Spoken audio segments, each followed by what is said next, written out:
Hey, this is Glenn. Welcome to another episode of Difficult Questions. This one, do protests help? In especially the past few months with the Israeli-Gaza protests going in the U.S., this brings up a question I've always had because in my opinion, from my conclusions in my life, I say protests work if someone dies. Are you volunteering? What happens in protests is, let's look at it from the viewpoint of the protesters' stance, what their viewpoint of what's going on and what they're doing. By protesting, they get some direct action. They get attention. They get to yell. They get to meet with people that are like-minded. They get to disrupt society. And they may have felt that their voice had not been heard and they felt trapped. But now they are making a stand. They feel good about that. They feel that their voice is going to be heard. They are making everyone else pay attention to them, which makes you feel great. However, if you are a person that is having their life disrupted by this protest, or you are a person that doesn't necessarily agree with the stance, or you are a person that likes quiet, that doesn't like people yelling and chanting, well, these people are at best an annoyance. At worst, they concern you, they frighten you, they threaten you. And that's the problem, because we all have different life views. And if you become a threat to someone in this country, what happens is we can use brutal authority to squash protest as long as we define the activity as criminal. As long as we decide that the authorities can act on criminals and you are a criminal, the weight of the judicial system and the law enforcement system comes down on you. And it is an oppressive weight. What you have to ask yourself is, are you willing to be the sacrificial lamb or the sacrificial person to this weight of authority? Because what I found, I was arrested once, and it wasn't for protesting, it was for theft. And I kept saying, it's not theft, guys. The spirit of my grandfather, who sits on my shoulder, would never let me steal.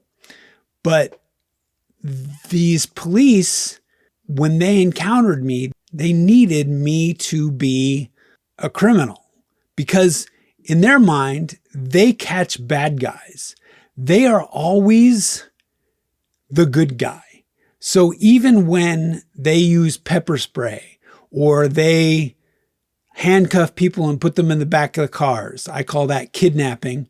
Other people call that arrest. But if you have a badge, you're officially allowed to kidnap people. You're allowed to shoot people as long as you deem them a criminal, and your superiors deem them as criminals. And some of the society can argue them as criminals. You, as a law enforcement officer, are the de facto good guy. So by handcuffing this person, by detaining this person, by pepper spraying this person, by shooting this person, they must be the bad guy because you are the good guy. So when your protest makes people feel threatened and they decide to deem it a riot, well, bad things are going to happen. And if bad things happen, are you willing to make that sacrifice? The other problem that happens when bad things happen, when a protest gets deemed a riot or they find some bad actors, there becomes this deniability. There becomes this fog of war where we don't know what is real, right? Fake news, facts, truth. And do you want to get caught up in that? And this is actually not just protest, not just truth, not just facts. The fog of war is a real thing. Once battle starts happening, it gets very confused. And I don't ever want to be in that confusion, because I still call my attorney every once in a while and say, still not a criminal, still not a criminal. And it took me over a year of me just going to the courts and saying, Your Honor, I'm not a criminal. DA, I'm not a criminal. But man, they really wanted to make me a criminal because their whole life is justified if they turn me into a criminal because they found me. So if you are protesting and it gets turned into a riot because someone feels threatened by the bike chain that you have in your hand, or the stick, or the sign, or whatever they deem is a threat, you are the bad guy. Do you want to be seen as the bad guy? I always say, do you give them an excuse? Them, whoever them is the authority. Them are the people that don't have your viewpoint.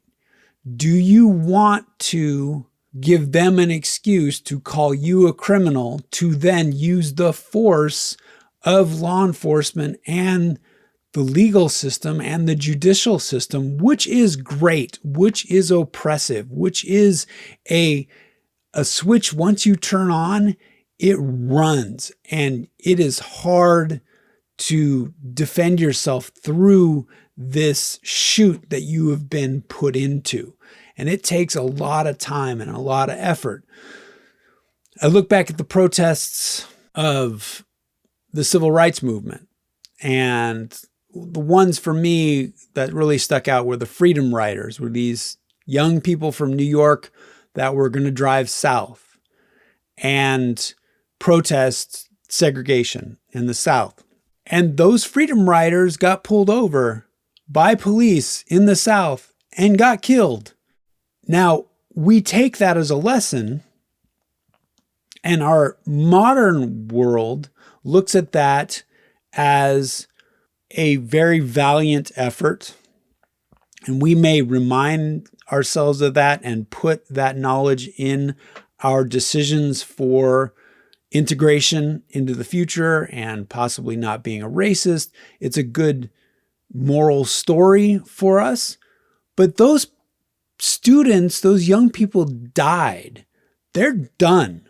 Their life is finished for our moral story. Now, is your life worth that moral story? You have to ask yourself that. What is the meaning of life? I haven't quite figured it out. I also get hit by distracted drivers who, because we love driving, never get to be seen as criminals unless they are drunk or they run away. But if you stay there and you're not inebriated, you're not a criminal, no matter who you hit with your car. That's kind of because we love cars so much. That's kind of the way that it works. So when I feel threatened, I don't even get to have a criminal that people get to look at. So in my view, life is just chaos. And the only action that matters that I can control is the interaction between you and me right now. And I can try and put as much positive energy into that interaction as possible, or I could put negative, threatening energy to try to get change done, to intimidate people, to air my grievances. Again, if I yelled about distracted drivers out in the middle of the street, people would lock me away because we like distracted drivers. We've built industries on distracted driving, DoorDash, Uber. Look at your phone while you're driving. That's a norm. So if I started screaming about that, people think I'm nuts. And then they're going to find a reason to put me away because I am disturbing their peace.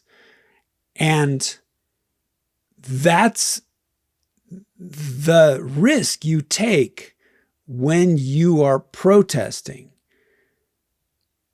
And then someone's going to decide that protest has turned into a riot. And someone's going to decide that you are a criminal. And someone's going to decide that you are a bad actor. And someone's going to decide that some police action needs to be taken against you. And if it's not a good thing in their mind, it's at least something that needed to happen. You died because you were doing something stupid, or whatever that viewpoint is. Some people really support protests. I don't, because of my background. I don't support people making themselves vulnerable to being seen as a threat, because it's not going to end well for them.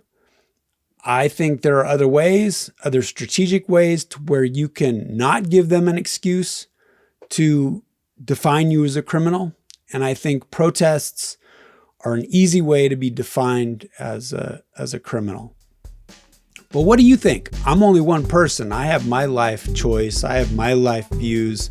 I have my life experiences. Maybe you think protests are good. I'd like to know your thoughts. Thanks.